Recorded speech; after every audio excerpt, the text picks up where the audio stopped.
All right, so 2.5 is factoring polynomials. On Friday, or last class, we talked about looking at review of factoring. We only looked at things that were quadratic, x squared, with 2 terms, 3 terms, leading coefficient, not leading coefficient. Today, we're going to bump it up a level and we're going to look at things that are cubics and quartics. So quadratics are polynomials, but we're going to look at higher degree polynomials and what we can do in order to factor those. And a lot of it goes back to what we did with factoring quadratics. So our learning target is I can factor polynomial expressions of degree 2, 3, 4 is really what we're looking at here. So the main 3 things that we're going to look at with factoring things of degree 3 and 4 is greatest common factor, and then factoring quadratics from there, grouping, and then the quadratic method. So we're going to go through a couple examples of each of these. So looking at GCF, so if I look at all these problems, I have a cubic, a quartic, and another cubic. So we don't really know what to do with these right now. But if I look at all of these, like say I look at the first one, I have x to the third plus x squared minus 6x. They all contain x terms, which means if every single one of your terms contains at least one x, I can take it out. So that's always going to be the first thing that you want to look for when you have a cubic or a quartic. Just like any other thing, you always want to look to see if you can take out the GCF. It's going to be really important for these 2 types of higher degree polynomials. So if I look at the first one, I can take out an x. So I'm going to do that. I'm going to take out an x. And when I do that, I'm left with x squared, so 3 take away 1, plus x, 2 take away 1, minus 6. 1x take away an x, I have no x's. So now I have something that's manageable, something that I know how to factor. So I want to factor what's inside my parentheses now, and I want to add to 1, and I want to multiply to negative 6. So, like I said, don't ever feel like you need to make a list. If you're really quick at identifying what 2 numbers that is, go straight for it. But if you need to, start with a list. I have 1 and 6. I have 2 and 3. Those are my only options. So if I want to add to 1, they have to be right next to each other. So 2 and 3. So this is going to factor to positive 3, negative 2, because 3 minus 2 is 1, but 3 times negative 2 is negative 6. Now, I cannot forget to bring down this x, because if I don't bring it down, I no longer have a cubic, I only have a quadratic, because this and this are the same. One is in standard form, one is in factored form. If I multiply factored form out, I can get back to standard form. So that's why I need 3 x's, because it's x to the third. All right, so with that being said, if you feel good after that explanation, go ahead and try the next 2 on your own. Both of them are taking out a GCF. They all have x terms. Take out the lowest one and factor from there. So if you feel confident, pause the video, try them, check your answers, move on. If you're not so confident, stick it out for one more example and then try one on your own.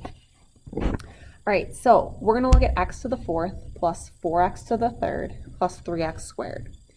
So here I have x's in all my terms. I always want to take out the lowest degree, the smallest exponent. So in this instance, that's x squared. So I want to take out an x squared. When I do that, I have 4x's take away 2, I'm left with x squared. 3x's take away 2, I'm left with 4x. 2x's take away 2x's, I'm just left with plus 3. So now I want to factor what's inside. I want to add to 4, multiply to 3. So obviously the only things that multiply to 3 are 3 and 1, so I just need to make sure, are they positive, negative, decide from there. So to get to 4, I'm going to have x plus 3, x plus 1, 3 plus 1 is 4, 3 times 1 is 3. Can't forget to bring down that x squared so that I have 2, 3, 4 x's, just like I should in standard form. And this would be my final answer. If you have the x plus 3 and the x plus 1 switched, totally fine. Multiplication, commutative property, you can flip them and it's still the same answer. Now, this next problem, same idea. You have something to the third power, but I can take an x out. The only difference here is then when we're factoring a quadratic with a lead coefficient. So here I can take out an x, and I'm left with 3x squared plus 7x minus 6. Well, if I look at my lead coefficient, I can't take a 3 out of all those. So I am stuck factoring with a lead coefficient. So I'm looking at what multiplies to negative 18 but adds to 7. So if I think of 18, I start with 1, 1 and 18, 2 and 9, 3 and 6, 4 and 5 don't go in, so then back to the same list. So I have to think, okay, well, which ones give me 7? Well, that's going to be 2 and 9. How? Positive 9, negative 2. So I'm going to write those down. Positive 9, negative 2. I'm going to take this lead term and I'm going to divide both these by 3x. Then I'm going to simplify. What can I take out of both the top and the bottom? Well, I can divide by 3 on both here. And then that gives me 3 over 1x. 2 and 3, nothing simplifies, so I have negative 2 over 3x. So now I put these together to get my factors of x plus 3 and 3x minus 2, because it's a negative 2. And just like I told you not to, don't forget that x. We need to make sure we bring that x right on down, because my original problem is 3x to the third. So it's degree 3. So I need to have 3 total x's in my answer. Method number 2 is grouping. And this is something that you have done before, whether you remember or not. It was taught in Algebra 1. Grouping is for cubics, degree 3, with 4 terms. So first step you're going to do x cubed plus 3x squared minus 4x minus 12 is group them. Group the first 2 terms together, group the second 2 terms together. So group, group. Now, after I pair my terms together, I want to take out the greatest common factor from each set of parentheses. So I'm going to look at my first set, x to the third plus 3x squared. They don't have any numbers in common, but they do have 2 x's. So I can take out x squared, and when I do that, I'm left with x plus 3. Now, I want to do the same thing for the second set of parentheses. So what's going to happen is they need to end up being the same factor when you take out your GCF. So what do they have in common? Well, they have negative 4. When I take out a negative 4, I'm left with x plus 3. So the kind of trick is x plus 3 is my first parenthesis, so that means my second parenthesis has to be x plus 3. So what do I have to take out of negative 4x to get to x? Well, negative 4. And then negative 12 divided by negative 4 gives us our positive 3.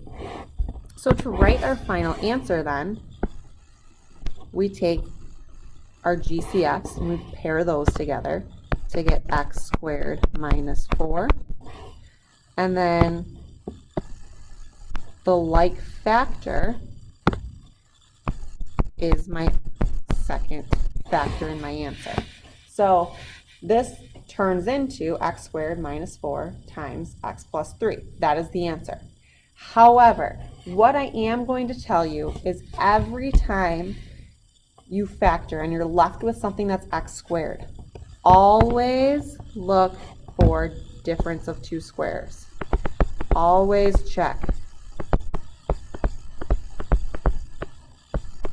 Always check for difference of two squares, because we can take x squared minus 4 and we can break this down into x plus 2, x minus 2, and then x plus 3 just stays there. Doesn't always happen, but it's always something you want to check for. And you started with x to the third. You have 3 x's in your answer, so we have all of our factors. All right, with that example, I'd like you to go ahead and try the second one. So pause the video, copy it down, try it out, and then hit play to check your answer.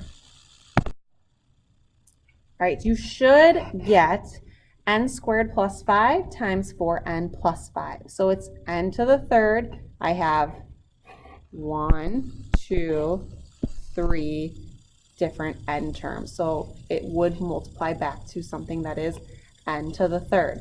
If I went and double distributed and multiplied this all out, I'd get back to what I started with. So you can go back and forth. You take standard form, you can go to factored form. Factored form, you multiply it out, you can get back to standard form.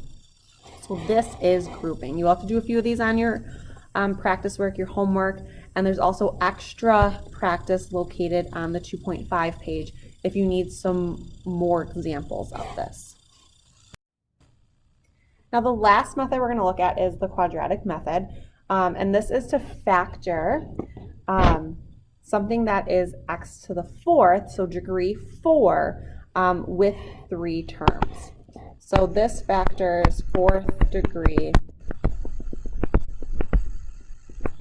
with 3 terms. And essentially what we're going to do is we're going to turn this into a quadratic. So quadratic method, our goal is to solve like a quadratic. And to do this, we're going to substitute. So we can say we want to let u equal x squared. So anywhere we see an x squared, we're going to replace it with a u. Which means if u is x squared, u squared equals x to the fourth. Now, all I'm going to do is I'm going to substitute these values in. So if I substitute these values in, where I see an x to the fourth, I'm going to replace it with u squared. And where I see x squared, I'm going to replace it with u. Now, it's u and not x, but it's a quadratic, and I can solve it as so. I want to add to 13, multiply to 40. So all my things that multiply to 40, 1 and 40, 2 and 20, 4 and 10, and 5 and 8. So which ones are going to give me 13? Well, going down my list, 5 and 8. 5 plus 8 gives us 13. So I'm going to get u plus 5 times u plus 8. 5 plus 8 is 13. 5 times 8 is 40. But u is not what my original problem has. So I need to take these values and I need to substitute them back in. So u is the same as x squared. So where I see u, I'm going to replace it with x squared. So I'm just plugging it back in. And now this is my final answer. I have 1, 2, 3, 4 x's. It's back to an x to the fourth. So this is called quadratic method. We're doing u substitution. So see if you, and then the one thing that I didn't do here, but I know that it's not true, check for difference of two squares. 5 is not a perfect square, 8 is not a perfect square. Don't have to worry about it. Now, I'd like you to try the last problem using this method, this quadratic method, u substitution. So using the same idea right here, use that to solve x to the fourth minus 9x squared plus 8. Solve it, pause it, solve it, press play to go through and check your answers. All right, so hopefully we went through and we tried it out. You should get x squared minus 1 times x squared minus 8. Hopefully you didn't forget to check for difference of two squares because 1 is a perfect square. So the difference of two squares is x plus 1 times x minus 1, and then times x squared minus 8 to give, if we multiply that all back out, we'd get back to our original problem. So this here would be our factored form, and if we multiplied it out, we'd get back to our standard form. Now, difference of two squares, remember, does have to be a minus sign, and then it has to be a perfect square. So always check for that. Minus a perfect square, if so, difference of two squares. On the next slide, I'm going to do one more example problem like this. If you feel confident, awesome. It'll be an example problem with this U substitution and a lead coefficient greater than 1. So check it out or go and start on your practice work. All right, for all of you that wanted an extra problem, you wanted a more difficult problem to see, this is it. So maybe try it on your own, see what you can get through. But this one's definitely tricky. It's U substitution, it's a lead coefficient greater than 1, putting a lot of things together. So if you feel ready, hit pause, try it on your own. If not, I'm going to go through it. So I want to do U substitution. So I'm going to let x squared equal u and x to the 4th equal u squared. I'm going to go through and I'm going to replace. So I have 8u squared plus 2u minus 3. Okay, quadratic.